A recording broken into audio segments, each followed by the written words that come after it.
Assalamualaikum warahmatullahi wabarakatuh.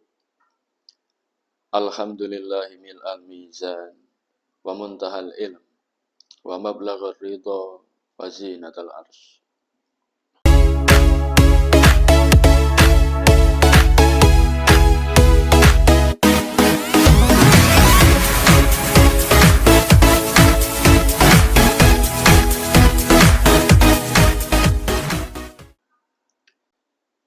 Ada seorang montir yang sangat teliti, sangat detail dalam mengerjakan hal-hal yang menjadi tugasnya. Dia dikenal oleh warga sekitar sebagai orang yang teliti, sebagai orang yang rendah hati, sebagai orang yang memiliki kedisiplinan.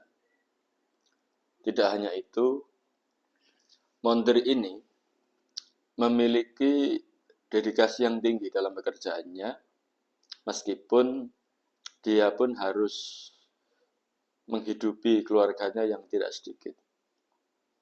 Montir ini pun termasuk disayang oleh sang pemilik bengkel. Orang-orang yang ke bengkel itu pun memiliki penghormatan yang khusus kepada montir ini.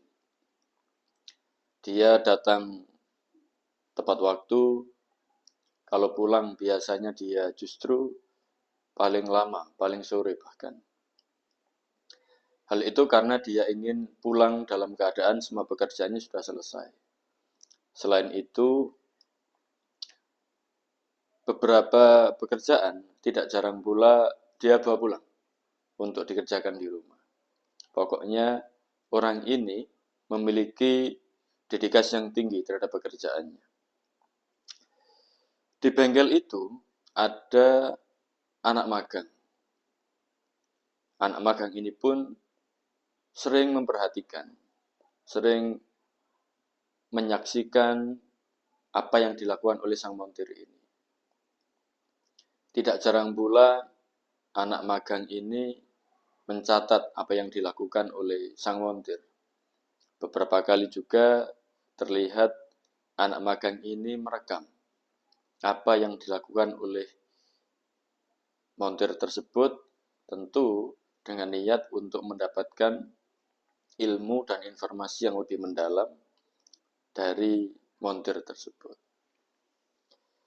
Beberapa hari kemudian, ada kendaraan yang masuk ke bengkel. Diterima oleh sang montir seperti biasa, ditangani dengan teliti, ditangani dengan baik, dan anak magang ini pun membantu sang montir untuk menyediakan alat-alat atau perkakas yang digunakan untuk memperbaiki kendaraan tersebut. Ada yang unik dari sang montir ini. Hari itu dia fokus kepada rem dan gas kendaraan tersebut. Setelah diperhatikan dengan saksama, setelah dilihat dengan begitu teliti, sang montir ini fokusnya di dua item tadi, di rem dan gas. Dia mencoba menyalakan kendaraan tersebut, kemudian men-setting remnya, juga menyeting gasnya, apa yang kurang, apa yang berbeda dari yang biasanya. Dia fokus pada rem dan gas itu. Karena memang setelah melakukan screening, setelah melakukan analisis awal, ternyata memang yang bermasalah adalah rem dan gas itu. Setelah dilihat beberapa kali, dia semakin yakin bahwa masalahnya di rem dan gas kendaraan tersebut. Sang anak magang pun dengan bertanggung jawab juga membantu apa yang dilakukan oleh sang montir. Anak magang ini kemudian bertanya kepada montir tersebut, "Kenapa panjenengan kok begitu teliti? Kenapa panjenengan kok begitu fokus terhadap rem dan gas ini?" Sang montir menjawab dengan santai, dengan senyum, bahwa ya memang ini masalahnya di rem dan gasnya, bukan di yang lain. Oleh karena itu, saya fokusnya di sini.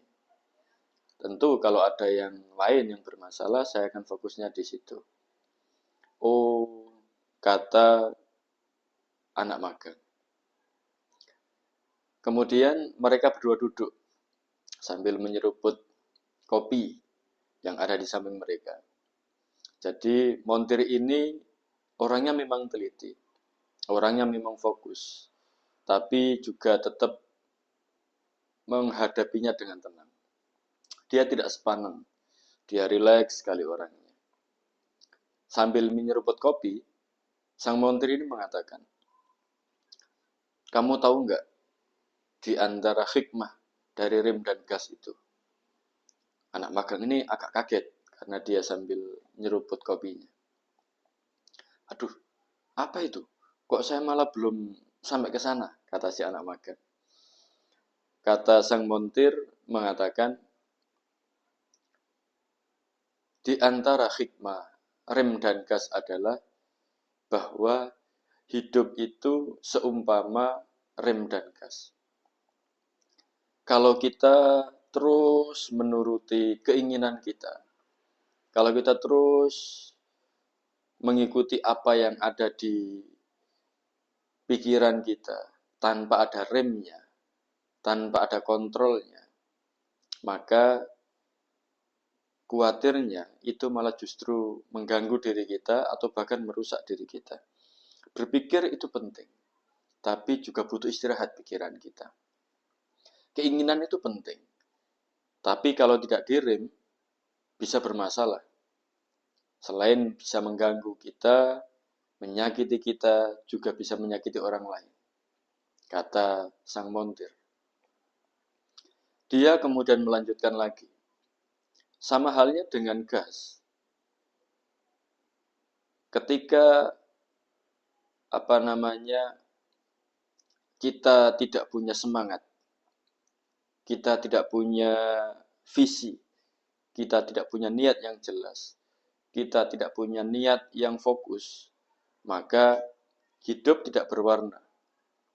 Hidup tidak memiliki tenaga untuk melangkah ke langkah-langkah berikutnya, untuk melangkah dari tempat satu ke tempat yang lain. Gas itu penting untuk mendorong kita ketika semangat sedang lemah, ketika badan sedang lelah misalnya, ketika pikiran sedang kurang semangat misalnya, maka butuh ada gas, butuh ada dorongan, butuh ada konsep lain agar kita menjadi lebih. Gas itu penting sekali untuk menegaskan bahwa kita adalah makhluk yang memiliki semangat berjuang, makhluk yang memiliki tujuan. Jadi pendek kata, rem dan gas itu dua unsur yang saling melengkapi. Kalau kita selalu ngegas, itu juga bermasalah. Karena tak terkontrol hidup kita, tak terkontrol kendaraan kita. Kalau kita selalu mengerem, itu juga bermasalah. Karena kita tidak akan bertindak, kita tidak akan melakukan sesuatu, kita menjadi ragu, kita menjadi penakut. Akhirnya tidak ada pekerjaan yang kita selesaikan, tidak ada pekerjaan yang kita lakukan. Jadi rem dan gas itu memiliki pesan dalam kehidupan kita bahwa ada kalanya kita ngegas, ada kalanya kita ngerem. Kalau keduanya itu seimbang, kalau keduanya itu baik, insya Allah hidup kita akan sukses, akan penuh semangat, sekaligus mampu melakukan banyak kebaikan untuk diri kita maupun untuk orang lain. Kata sang montir. Sang anak magang manggut-manggut mendengarkan penjelasan itu. Sambil menyeruput kopinya, sang montir melanjutkan. Tetapi ini bukan berarti saya mengesampingkan item-item yang lain, bagian-bagian yang lain dari kendaraan ini, tidak. Saya hanya ingin mengatakan bahwa rem dan gas itu penting. Karena seperti itulah kehidupan kita. Tetapi bagian lain dari kendaraan juga penting. Pintu juga penting, busi juga penting, ban juga penting, mesin juga penting.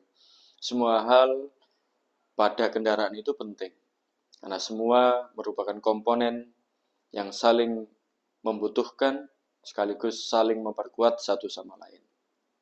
Tetapi kebetulan sekarang kita membahas tentang rem dan gas, sehingga saya menyampaikan tentang pesan yang ada pada rem dan gas tersebut. Intinya, saya doakan sampean lancar semua hidupnya, dan sampean salah satunya hidup berpegang pada prinsip rem dan gas. Kapan ngerem dan kapan ngegas. Sehingga hidup sampean bisa terkontrol sekaligus punya semangat untuk maju ke depan, menebarkan kebaikan dan menebarkan kemanfaatan. Pungkas sang montir. Sang anak magang ini manggut-manggut lagi. Dia berkaca-kaca matanya. Kemudian dia menyampaikan terima kasih atas apa yang disampaikan oleh sang montir tersebut. Alhamdulillah, kisah yang luar biasa. Semoga sedulur sedoyo sehat, sukses, bahagia, dan beruntung. Lahir batin, dunia akhirat. Amin, amin, amin. Assalamualaikum warahmatullahi wabarakatuh.